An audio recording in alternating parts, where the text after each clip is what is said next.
সম্মানিত ইসলাম প্রিয় ভাই বোন ও বন্ধুরা, আসসালামু আলাইকুম রাহমাতুল্লাহ।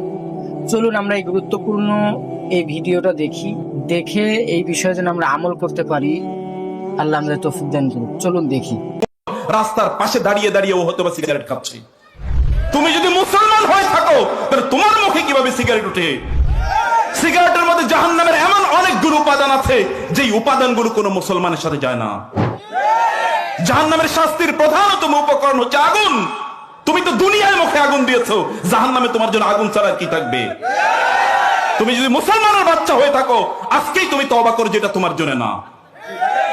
সিগারেট মানুষের মধ্যে দুর্গন্ধ তৈরি করে। দুর্গন্ধ যদি কোনো ব্যক্তির মাঝে থাকে তাহলে তো ফেরেশতা তার কাছে আসে না, শয়তান তার চারিদিকে তাকে ঘিরে রাখে। তো তোমাকে তো শয়তানই পৃথিবীতে চারিদিক থেকে ঘিরে রেখেছে। তুমি আখিরাতে গিয়ে শয়তান ছাড়া কি পাবা? ওই শয়তানের সাথে তোমাকে আখিরাতে জাহান্নামে তোমাকে পচে গড়ে থাকতে হবে।